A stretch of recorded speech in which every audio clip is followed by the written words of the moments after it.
আমার ভাইয়েরা, আমার রাসূল আপনাকে শিখাই দিলেন, আপনিও সালাতের মধ্যে পড়েন। হযরত আবু বকর রাদিয়াল্লাহু তাআলা আনহু রাসূলকে বলতেছেন, ইয়া রাসূলুল্লাহ, ইয়া হাবিবাল্লাহ, নামাজের মধ্যে আমরা আল্লাহর কাছে তাওবা করতে চাই, আমরা ইস্তেগফার পড়তে চাই, আমাদেরকে একটা দোয়া শিখাই দেন। বিশ্বনবী দোয়া শিখাই দিলেন, আবু বকর তুমি এটা পড়বা, আল্লাহুম্মা, পড়েন আল্লাহুম্মা ইন্নী যালামতু নাফসি, পারেন না এটা?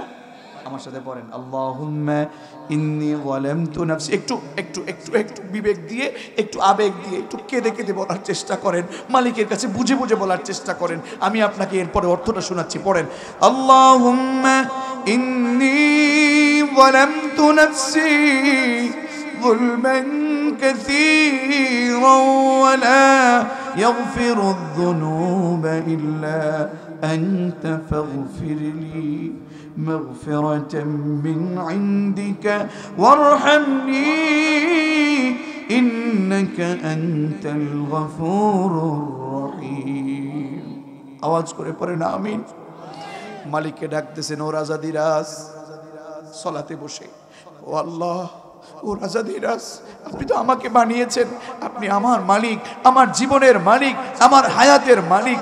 মালিক, ইন্নী যালামতু নাফসি, নিশ্চয় আমি যালামতু, আমি জুলুম করেছি, আমি অপরাধ করেছি, আমি লিমিট ক্রস করে ফেলেছি, আমি সীমা লঙ্ঘন করে ফেলেছি।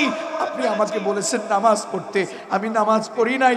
আল্লাহ, আপনি আমাকে গুনাহ করতে নিষেধ করেছেন। আমি মোবাইলে পরকিয়া করেছি, আমি মোবাইলের মধ্যে খারাপ কিছু দেখেছি। নারী বলবেন, মালিক, আমি স্টার জলসা, জি বাংলা, জি প্লাস দেখতে দেখতে আমি নষ্ট হয়ে গিয়েছি, আমি বেপর্দা হয়ে রাস্তায় চলছি। আরে মা, আরে বোন, আপনার জন্য মায়া লাগে। রাসূল যেই দিন মেরাজ থেকে এসেছে, রাসূল যেই দিন মেরাজ থেকে এসেছে, জাহান্নামের আগুনটা এত জটিল, বিশ্বনবী বললেন, হে সাহাবারা, হে নারী সমাজ, শোনো, আমি মেরাজে দেখেছি 6 প্রকার নারী জাহান্নামে। কয় প্রকার? কথা বলেন। আমাদের ঘরে নারী আছে না নাই? নারী আছে না নাই? বিয়ে করেছি কিনা করি নাই? কারা কারা করেছে হাত তুলেন তো দেখি। তুমি ছোট মানুষ, হাত তুলো কেন বেটা? কোথায় যাবো ওদেরকে নিয়ে? হাত তুলেন, হাত তুলেন। আল্লাহ কবুল করুন। যারা ছোট ছোট হাত উঠিয়েছে, ওদের তো আর বউ নাই, আল্লাহ ওদেরকে যেন আল্লাহর ওলি হওয়ার মতো মা পান, আল্লাহর ওলি হওয়ার মতো বউ পান, আল্লাহ কবুল করুন, পড়েন আমিন। ওদের আওয়াজ শুনছেন? আমিনটা কত জোরে বলে।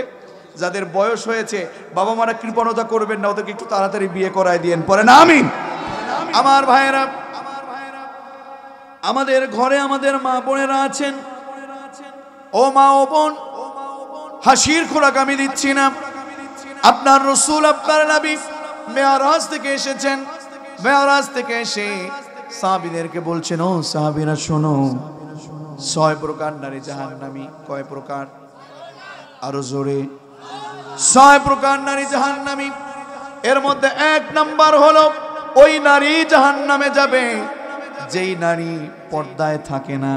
পর্দায় না থেকে মাথার ওড়না ছেড়ে রাস্তায় নেমে চুলগুলো পর পুরুষকে দেখায়, ওড়না থাকে না মাথায়, এই নারীটা জাহান্নামী বলেছেন মুহাম্মদ সাল্লাল্লাহু। ওগো মা, ওগো বোন, জাহান্নামটা সহ্য করবার মতো না। চলে যাবেন জাহান্নামে এমন ভাবে, সাথে সাথে শরীরটা পড়ে যাবে, আবার চামড়া গোশত বদলে দিবে, আবার চামড়া বদলে দেবে, আবার পড়ে যাবে, আবার চামড়া বদলে দিবে, আবার পড়ে যাবে। সুতরাং বেপর্দায় থাকা কোনো ভাবেই সম্ভব হতে পারে। 2 নাম্বার বিশ্বনবী বললেন, ওই নারী জাহান্নামী যেই নারীটা তার স্বামীর কথা শোনে না, স্বামীর সম্মান দেয় না, স্বামীকে সম্মান না দিয়ে কথায় কথায় তর্ক করে, ঝগড়া করে। এমন নারী আছে না নাই? কথা বলেন, আছে না নাই?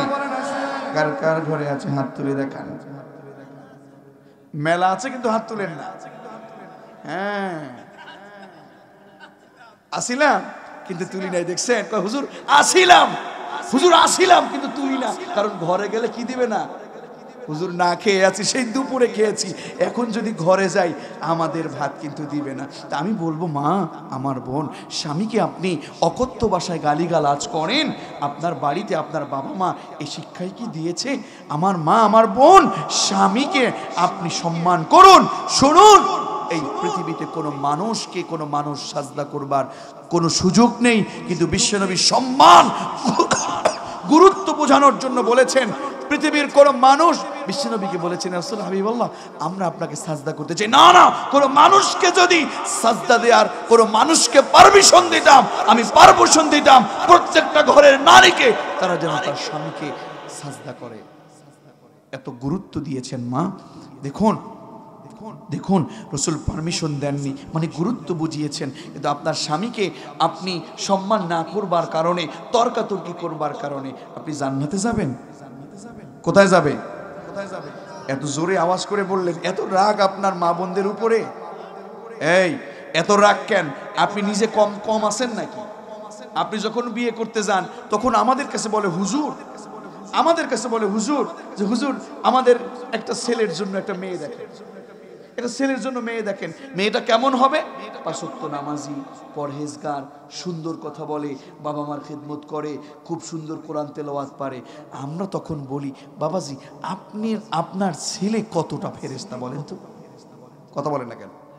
আমি বলবো, যুবক তুমি ফেরেশতার মতো মেয়ে খোঁজার আগে আগে তোমাকে ফেরেশতা হতে হবে, ঠিক কি না? তুমি ঘরে বিয়ে একটা করে এনে জনমের মতো তার তুমি সিস্টেম বোঝো না, তার সম্মান বুঝো না, তার যে অধিকার সেটা বুঝো না। তুমি জনমের মতো সিস্টেম করে তুমি জনমের মতো তর্কাতর্কি তুমিও করো, জনমের মতো মারো। স্ত্রীকে মারো কেন? স্ত্রীর প্রতি তোমার অধিকার এত কম কেন? স্ত্রীর প্রতি তোমার ভালোবাসা নাই কেন? যে স্ত্রী, তুমি চিন্তা করো। শ্বশুর শাশুড়িদেরকে একটু বলি, আমি সেই দিন মোবাইলকে একটু ব্যবহার করছিলাম, টিপতে টিপতে হঠাৎ করে আপনাদের প্রিয় একজন আলোচক, তরুণদের আইডল মিজানুর রহমান আজহারি হাফিজাহুল্লাহ, আল্লাহ ওনাকে কবুল করুন, পড়েন আমিন। আমি ওনার আলোচনা শুনছিলাম, হঠাৎ করে তার একটা আলোচনা আমার কানে ভেসে আসছে, খুব ভালো লেগেছে। তখন তিনি বলতেছেন যে আমরা যারা এখানে আছি একটু খেয়াল করেন যে বাবা মা জিজ্ঞেস করে সন্তানের কাছে, তুই তোর বউয়ের জন্য অনেক পাগল হয়ে গেছিস, তোর বউ তোকে এত তোকে পাগল করে ফেলেছে, তুই তোর বউর জন্য এত পাগল কেন? এইরকম কিছু। তখন বলল যে মা দেখো, আমার কাছে তো অনেক দামি হবে, কারণ যাকে তুমি আমাকে মানুষ করবার জন্যে আমাকে কত খাবার খাওয়াইছো, আমার কত ব্যথা সহ্য করেছো, আমার কত যাতনা সহ্য করেছো। যেই মেয়েটা আরেক বাড়ি থেকে এসেছে, তুমি তাকে জন্ম দাও নাই, তুমি তাকে খাওয়াও নাই, তুমি তাকে লালন পালন করো নাই, এসেই তোমাকে শুধু আমি বলেছি কবুল, মেয়েটা বলেছে কবুল, আমি গ্রহণ করলাম, সে বলেছে কবুল, আমার কাছে বিয়ে দিল, সে বলেছে কবুল। শুধু এই কবুলের কারণে তোমাকে এসেই তুমি জন্ম দিলা না, কিছুই করলা না, কষ্ট করলা না, টাকা খরচ করলা না, তোমাকে এসেই মা বলে। ও মা, যেই মেয়েটা এসে তোমাকে মা বলে, যেই মেয়েটা এসে আমার বাবাকে বাবা বলে, সেই মেয়েকে আমি ভালোবাসবো না? কাকে ভালোবাসবো? ঠিক কিনা বলুন? মেয়েদের বিপক্ষে কেন? মেয়েদের পক্ষে বহু কথা আছে। আল্লাহ রাসূল সাল্লাল্লাহু আলাইহি ওয়াসাল্লাম যুদ্ধের ময়দান থেকে এসেছে, খাবার না হলে তো মাথা গরম হয়ে যাবার কথা ছিল। তিনি যে যুদ্ধ দিয়ে তরবারি দিয়ে, যে যুদ্ধের মধ্যে তরবারি দিয়ে আঘাত করেছে, সেই তরবারি সামনে রেখে তরকারি কুটে কুটে আম্মাজানদেরকে সাহায্য করেছে। পড়েন আল্লাহু আকবার। এই হচ্ছে ইসলাম। আল্লাহু আকবার। তো যাই হোক, আমার মা আমার বোন, আপনাকে বলছি, জাহান্নামে আপনাকে দরদ নিয়ে বলছি, স্বামীকে সম্মান না করলে, পরিশেষে আপনাকে এটা মনেই রাখতে হবে, স্বামীকে সম্মান না করলে, তর্কাতর্কি করলে কোথায় যেতে হবে? জান্নাতে। কোথায়? 3 নম্বরে জাহান্নামী ওই ব্যক্তি, ওই নারী জাহান্নামী যেই নারী নিজের স্বামীকে বাদ দিয়ে পর পুরুষের সাথে হাসি তামাশা করে, আছে না নাই? এটা ঠিক? লজ্জা লাগে না? নিজের মেয়েকে কি শিখান? নিজের স্ত্রীকে ট্যাকেল দিতে পারেন না? শক্ত পুরুষ হতে হবে, শিক্ষা দিতে হবে ইসলাম, শিক্ষা দিতে হবে কোরআন। বড় কষ্ট লাগে আজকের শিক্ষা ব্যবস্থাগুলোকে এমন ভাবে অপসংস্কৃতি ঢুকিয়ে ফেলা হয়েছে। আজকের অপসংস্কৃতিমূলক শিক্ষাগুলো দিয়ে আমাদের সমাজের তরুণ তরুণী ধ্বংসের পথে চলে যাচ্ছে। কথা বলুন ঠিক কিনা? অচিরেই আমরা আবেদন জানাবো এমন একটি শিক্ষা ব্যবস্থায় রূপান্তরিত করা হোক যে শিক্ষার মধ্যে থাকবে কোরআন, যে শিক্ষাগুলো পাঠ করলে, যে শিক্ষাগুলো অধ্যয়ন করলে, পাঠগুলো অধ্যয়ন করলে আম্মা জান আয়েশার মতো জ্ঞানী হবে, এরপরে ফাতিমা রাদিয়াল্লাহু তাআলা আনহার মতো পর্দানশীল হবে। কথা বলো ঠিক না আমার ভাইরা? তো আল্লাহ তাআলা কবুল করুন। ভাই যে বলেছেন কথাটা আসলেও ঠিক, আমি আর সেদিক যাচ্ছি না। মা বোনদেরকে বলছি, মা বোন, গীবত করলে, মিথ্যা কথা বললে, অন্যের সুখে হিংসা করলে, এরপরে কথায় কথায় কসম কাটলে, আল্লাহ রসুল বলেছেন এদেরকে আল্লাহ রসুল জাহান্নামে দেখেছেন মেয়ারাজে। তাহলে এই অন্যায়গুলো ছেড়ে দেওয়ার দরকার আছে না নাই? আমি জানি কষ্ট হচ্ছে, শেষ করে দেই নাকি আরেকটু?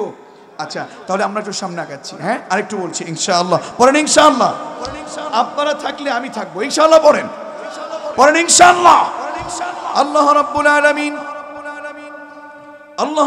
আলামিন আমাদের সালাত তিনি গ্রহণ করেন। সালাতের শেষে আমরা মহান রবকে ডেকে ডেকে বলি আল্লাহুম্মা। পড়েন আল্লাহুম্মা ইন্নী যালামতু নাফসি। হে মালিকের আজাদিরাজ, নিশ্চয় আমি জুলুম করেছি, সীমালঙ্ঘন করেছি, আমি অনেক অপরাধ করেছি। কেমন অপরাধ জানেন? যুলমান কাসীরা। এত জুলুম, এত অন্যায় করেছি আমার নফসের উপরে। আমি নামাজ পড়ি নাই, আমি ভালো কাজ করি নাই। যুলমান কাসীরা ওয়ালা ইয়াগফিরুয যুনুবা। হে মালিক, ওয়ালা ইয়াগফিরুয যুনুবা ইল্লা আনতা। আপনি ব্যতীত কেউ আমাকে মাফ করতে পারবে না, আপনি ব্যতীত কেউ আমাকে ক্ষমা করতে পারবে না। ওয়ালা ইয়াগফিরুয যুনুবা ইল্লা আনতা ফাগফিরলি। সো এক্সকিউজ মি, হে মালিক, সুতরাং আপনি আমাকে মাফ করে দেন, আপনি আমাকে ক্ষমা করে দেন। আপনার তো অনেক ক্ষমার ভান্ডার আছে। মাগফিরাতাম মিন ইনদিক। আপনার যে ক্ষমার ভান্ডার আছে, এই ক্ষমার ভান্ডার থেকে আমাকে মাফ করে দেন। নামাজের মধ্যে আপনি আমি এটা পড়ি কি পড়ি না, কিন্তু চোখে পানি আসে না। তার কারণ হলো এটা আমরা বুঝি না, ঠিক কি না? তো আমি বলতেছিলাম, আপনাদের মনে আছে আল্লাহ রাসূল সাল্লাল্লাহু আলাইহি ওয়াসাল্লাম জাহান্নামের আগুনকে এত ভয় পেতেন, কবরের আযাবকে এত ভয় পেতেন। তার গুনাহ ছিল না। বিশ্বনবী বলেছেন তারপরেও 4টা দোয়া না করে আল্লাহর রাসূল নামাজের সালাম ফিরাতেন না। কয়টা দোয়া? সবাই বলেন। আল্লাহর রাসূল এই দোয়াগুলো করবার পরে 4টা দোয়া পড়তেন। সহিহ হাদিস, আল্লাহুম্মা ইন্নী আউযু বিকা মিন আযাবিল কবর। হে মালিক, রাসূল নিজে চোখের পানি ছেড়ে ছেড়ে নামাজের শেষে 4টা দোয়া পড়তেন। কয়টা দোয়া? আল্লাহুম্মা ইন্নী যালামতু নাফসি পড়ার পরে কিংবা অনেক দোয়া করতেন, এর মধ্যে একটা দোয়া, আল্লাহুম্মা ইন্নী আউযু বিকা মিন আযাবিল কবর ওয়া মিন আযাবি জাহান্নাম ওয়া মিন ফিতনাতিল মাহইয়া ওয়াল মামাত ওয়া মিন ফিতনাতিল মাসীহিদ দাজ্জাল। পড়েন আমিন।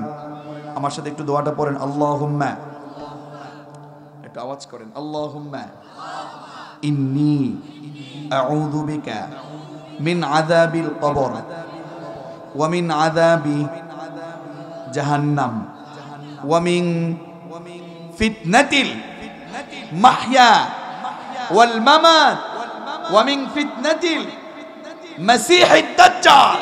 হে আল্লাহের আযাদিরাজ, নিশ্চয় আমি আপনার কাছে কবরের আযাব থেকে পানাহ চাচ্ছি, আমি সহ্য করতে পারবো না। ওয়া মিন আযাবি জাহান্নাম, আল্লাহ জাহান্নামের আগুন থেকে পানাহ চাচ্ছি, আমি সহ্য করতে পারবো না।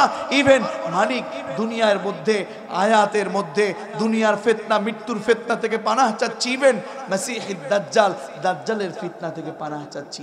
এই 4টা দোয়া মুখস্থ করে নামাজের সালাম ফিরানোর আগে পড়া যাবে তো ইনশাআল্লাহ? আমার ভাইরা, জাহান্নামের আযাবটা সহ্য করবার মতো না। সেখানে এমন জোরে আপনাকে আঘাত করবে, সে আঘাত সহ্য করা যাবে না। সেখানে কোনো খাবার পাওয়া যাবে না। লা ইয়াযুকুনা ফিহা বারদান ওয়ালা শারাবা। সেখানে ঠান্ডা বা কোনো সুপেয় পানির ব্যবস্থা হবে না। ইল্লা হামিমা ওয়া গাসসাকা। জাহান্নামে ক্ষুধা লাগবে, ক্ষুধা, তৃষ্ণা লাগবে, সুপে কোনো পানির ব্যবস্থা হবে না। এখন তো মদ খাও, এখন তো মাদক সেবন করো, যারা মাদক সেবন করো, যারা গান শোনো, যারা পচা কাজ করো, যারা মিথ্যা ব্যবস্থার উপরে আছো, জাহান্নাম ছাড়া কিন্তু উপায় হবে না। ভালো কোনো পানিও পাওয়া যাবে না। ইল্লা হামিমা ওয়া গাসসাকা। সেখানে উত্তপ্ত পানি, রক্ত পুষগুলো খাবার দিবে। জাহান্নামের একটি আয়াতে কারিমা আমি আপনাদের সাথে শুরুতে পড়েছিলাম। জাহান্নামের যারা যাবেন, জাহান্নামের মধ্যে আল্লাহ তাআলা এটা বলে দিয়েছেন সূরাতুল আরাফ। কোন সূরা? আল্লাহ বলছেন ওয়ানাদা আসহাবুন নার। এই আয়াতে কারিমাটুকুন পড়ে আমি শেষ করব ইনশাআল্লাহ। একটু বুঝলে আজকের জন্য আপনার জন্য সহজ হবে ইনশাআল্লাহ। আল্লাহ বলছেন ওয়ানাদা আসহাবুন নার, যারা জাহান্নামে যাবে ওরা আসহাবাল জান্নাত, জান্নাতের লোকদেরকে ডাকবে।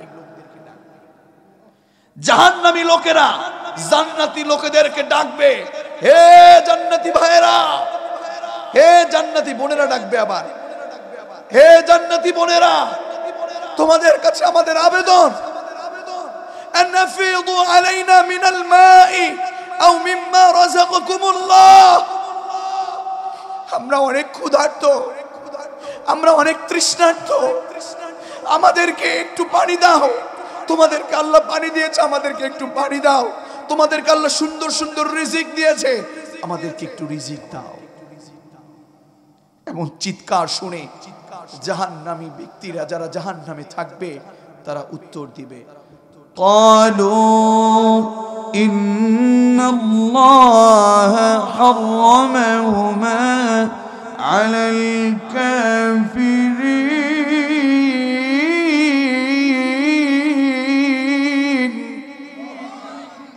শোনো, মিম মণ্ডলেরা তাফসীর দিয়েছিল,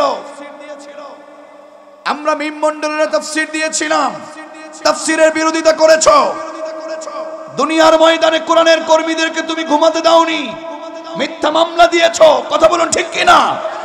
দুনিয়ার ময়দানে যারা মাজলুম তাদের প্রতি এমন জুলুম করেছো, টাকা ছিল ক্ষমতার বড়াই দেখিয়ে তুমি তাদের প্রতি জুলুম করেছো, তাদের প্রতি নির্যাতন করেছো। গরিবদের সম্পদ তুমি দুর্নীতি করে জোর করে দখল করেছো, আছে না নাই? সুদের ব্যবসা করেছো, জোর করে সুদের টাকা তুমি গ্রহণ করেছো, মানুষের প্রতি নির্যাতন করেছো। শোনো, আজকে তুমি আমাদের কাছে পানি চাও, জান্নাতের রিজিক চাও। শোনো, ইন্নাল্লাহা হারামাহুমা। তোমরা যারা আল্লাহর কাজগুলো করছো না, তোমরা যারা কবরকে ভয় পেয়ে, তোমরা যারা কবরের আযাব, জাহান্নামের আযাবকে ভয় না পেয়ে খারাপ কাজগুলো করেছো, শোনো, ইন্নাল্লাহা হারামাহুমা।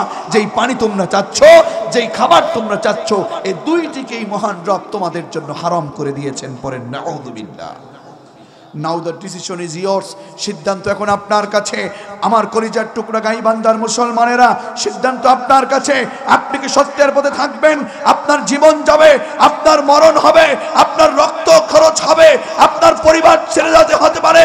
আপনাকে সত্যের পথে থাকার জন্য, আব্দুল্লাহ বিন উবাইয়ের মতো আল্লাহর পথে থাকবার জন্য অবশ্যই কুরবান হয়ে যেতে হবে। কারা কারা এই পথে রাজি আছে? হাত তুলে রবকে দেখায় দেয়।